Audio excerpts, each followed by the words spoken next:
Hello बच्चों। तो आज फिर से मैं आपके सामने आई हूँ ऑर्गेनिक केमिस्ट्री का बहुत ही इम्पोर्टेंट एंड बहुत ही बढ़िया कंसेप्ट लेकर आपके टाइप्स ऑफ रिएक्शन में से elimination reaction and addition reaction को लेकर। क्या आप जानते हैं कि एक दूसरे के भाई हैं? भाई भाई कैसे है? तो आज यही तो समझना है। देखो, आप सब्स्टिट्यूशन रिएक्शंस को डिस्प्लेसमेंट रिएक्शन के नाम से पढ़कर छोटी क्लासेस में ऑलरेडी आए हो। सब्स्टिट्यूशन या डिस्प्लेसमेंट का मतलब समझते हो कि एक चला गया और उसकी जगह दूसरा बैठ गया। बहुत आसान है। ठीक है जी, एक जगह खाली हुई थी और उसकी जगह दूसरा आके बैठ गया। ऑर्गेनिक केमिस्ट्री का बेसिक मंत्र जानते हैं आप? ऑर्गेनिक केमिस्ट्री का बेसिक मंत्र ये है कि कार्बन की वैलेंसी हमेशा क्या लेनी है? 4 लेनी है। गलती से कार्बन की वैलेंसी 3 या 5 बना दी तो ऑर्गेनिक केमिस्ट्री के हिसाब से आपने बहुत बड़ा पाप कर दिया। तो हमने पापी नहीं बनना। पापी नहीं बनना इसलिए एलिमिनेशन और एडिशन रिएक्शन को बहुत ही डिटेल में और आसान तरीके से आज हम समझ लेंगे। आइए एक सबस्ट्रेट की हेल्प से बात करती हूँ। सबसे आसान ले रही हूँ, इसको तो जानते होंगे आप, इथेन। सबसे आसान, सबसे बेसिक, क्लास 10th 11th में पढ़ चुके हो, अभी भी पढ़ रहे हो। अब मैं कह रही हूं मैंने इसका एलिमिनेशन रिएक्शन करना है। एलिमिनेशन का मतलब तो होता है सिर्फ हटा देना। आप सिर्फ हटा रहे हो, उसकी जगह कुछ डाल नहीं रहे। सब्स्टिट्यूशन में तो क्या कर रहे थे? एक हट रहा था तो वैलेंसी पूरी करने के लिए दूसरा ग्रुप आ भी तो रहा था, बट नाम कह रहा है इसमें एलिमिनेट करना है जी। उसकी जगह कुछ लेकर नहीं आना। लेकर नहीं आना तो कार्बन की वैलेंसी पूरी कैसे होगी? और कार्बन की वैलेंसी पूरी नहीं होगी तो हमारे हाथों पाप नहीं हो जाएगा। ये पाप तो नहीं करना ना ऑर्गेनिक केमिस्ट्री में। एलिमिनेशन किया यहां पर H2 का, तो दोनों कार्बन की क्या हुई? एक एक वैलेंसी खाली हो गई। हमारे पास इनको देने के लिए कुछ नहीं था। दोनों कहते तेरी भी एक वैलेंसी कम है, मेरी भी एक वैलेंसी कम है, आजा आपस में बॉन्ड बना लेते हैं, आपस में ही हाथ मिला लेते हैं। इसीलिए इन्होंने एक बॉन्ड और आपस में बना लिया, जिसको हम क्या बोलेंगे? Pi bond. और आपके दोनों कार्बन की वैलेंसी पूरी हो गई और आपके हाथों पाप होना भी बच गया। हाँ जी, तो इसका मतलब यही है कि जब भी एलिमिनेशन रिएक्शन होगा, खास करके हम फोकस करते हैं बीटा एलिमिनेशन में। बीटा एलिमिनेशन मतलब बिल्कुल एडजेसेंट कार्बन का ही आपके साथ ग्रुप जा रहा है। उस केस में हमेशा पाई बॉन्ड की फॉर्मेशन होगी। यानी कि इस केस में हमें क्या मिल गया बच्चों? एल्कीन मिल गया, स्पेसिफिकली इथीन मिल गया। तो एलिमिनेशन रिएक्शन की यही पहचान बन जाती है कि अगर हम दो ग्रुप्स को रिमूव कर रहे हैं, वो दो ग्रुप सेम भी हो सकते हैं, डिफरेंट भी हो सकते हैं, पर रिमूव होने के बाद कार्बन की जो वैलेंसी है वो आपस में पाई बॉन्ड बनाकर ही पूरी होगी। चाहे यहां पर एच एच की जगह एक अल्कोहल ग्रुप होता तो उस केस में यहाँ पे वाटर की रिमूवल हो जाती, पर होता क्या?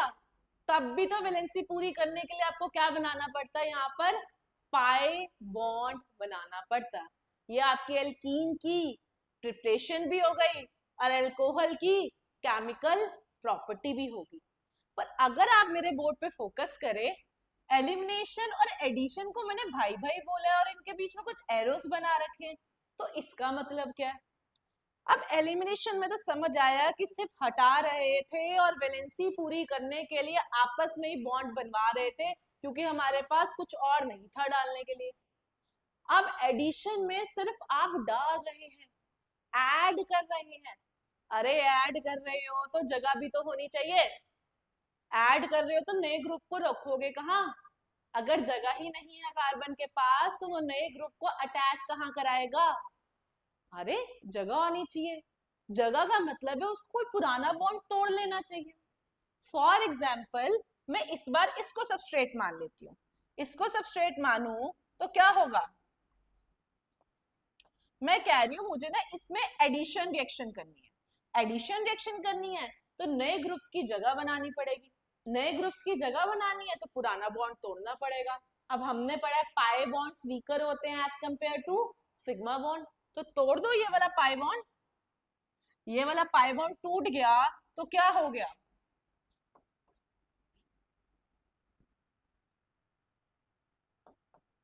एक एक वैलेंसी दोनों की खाली होगी, यहां पर वाटर का रिमूवल किया था, इस बार वाटर की एडिशन कर लेते हैं, तो एक कार्बन के पास आपका H चला जाएगा और दूसरे कार्बन के पास आपका OH चला जाएगा।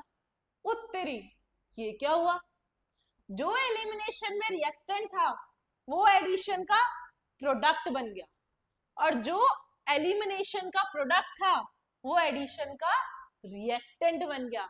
अरे इसीलिए तो स्टार्टिंग में बोला था कि जो आपके एलिमिनेशन है और एडिशन रिएक्शंस है वो एक दूसरे के भाई भाई, या अगर मैं शॉर्ट में नॉर्मल भाषा में बोलूं एक दूसरे के जस्ट रिवर्स हैं बच्चों। एलिमिनेशन का उल्टा एडिशन, एडिशन का उल्टा एलिमिनेशन। एडिशन कराना है तो पहले से पाई बॉन्ड होना जरूरी है कि वो पुराना बॉन्ड टूटेगा तभी नए वाले ग्रुप्स की जगह बनेगी। एलिमिनेशन करना है तो प्रोडक्ट में पाई बॉन्ड बनना जरूरी है, क्योंकि सिर्फ एलिमिनेट कर रहे हो तो कार्बन की वैलेंसी पूरी करने के लिए आपस में पाई बॉन्ड की फॉर्मेशन होना जरूरी है। अब आपके दिमाग में और भी बहुत सारी बातें आ रही होंगी कि जब ऐड करेंगे सेम ग्रुप है तो कोई बात नहीं, दोनों को ही तो H देने थे, दोनों को ही तो क्लोरीन देने थे, बट एक को H एक को OH देना तो वो कैसे डिसाइड करें। अभी तो आपके सामने जो मैंने एग्जांपल लिया वो सिमेट्रिक का लिया, दोनों कार्बन्स जो थे सेम टाइप के थे, राइट, बट सिमेट्रिक ना हो, एक कार्बन ज्यादा सब्स्टिट्यूटेड हो और एक कार्बन कम सब्स्टिट्यूटेड हो, तो उसके बारे में हम क्या करें, तो उसके लिए एडिशन रिएक्शन में हम फॉलो करते हैं मार्कोनिकव रूल एंड एंटी मार्कोनिकव रूल। आइए देखते हैं वो क्या है। चलिए सबसे पहले बात करते हैं हमारे मार्कोनिकव बाबा की। क्या कहते हैं ये मार्कोनिकव बाबा, ये मार्कोनिकव बाबा कह रहे हैं कि अगर आपके पास सिमेट्रिक एल्कीन नहीं है, देख सकते हैं इस बार सेम टाइप के कार्बन नहीं है दोनों, और उसमें आप एडिशन करने जा रहे हैं, H2O का मतलब क्या है H plus and OH minus.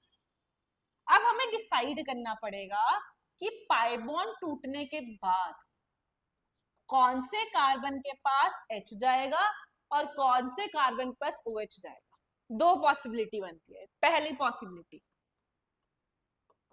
कि मैं जिसके पास CH3 है उसको H दे दूं और दूसरे वाले को H दे दूं।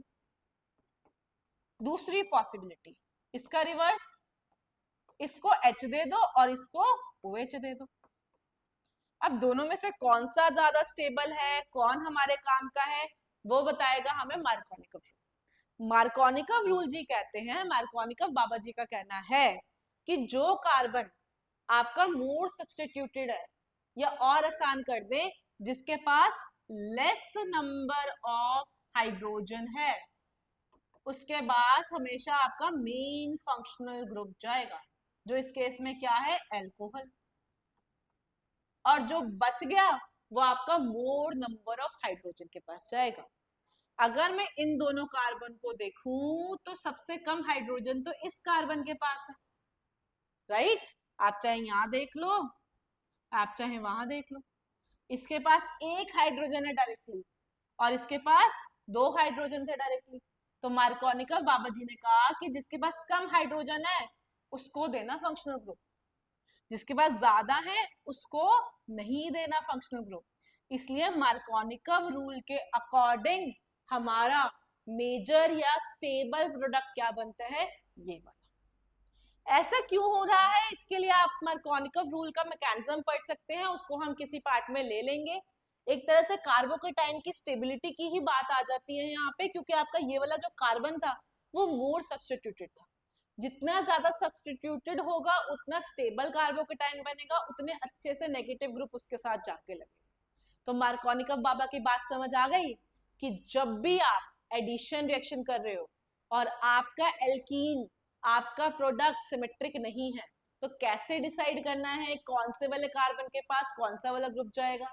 जो मेन फंक्शनल ग्रुप है हमेशा लेस नंबर ऑफ हाइड्रोजन वाले के पास जाएगा, और जो आपका अदर ग्रुप है वो मोर नंबर ऑफ हाइड्रोजन के पास जाएगा। इसके और बहुत सारे क्वेश्चंस और रिएक्शंस आपके पास हम लेकर आएंगे, और ऐसे ही हम एक रूल पढ़ेंगे एलिमिनेशन रिएक्शन के लिए, जेडसिफ रूल का, बट नेक्स्ट पार्ट में।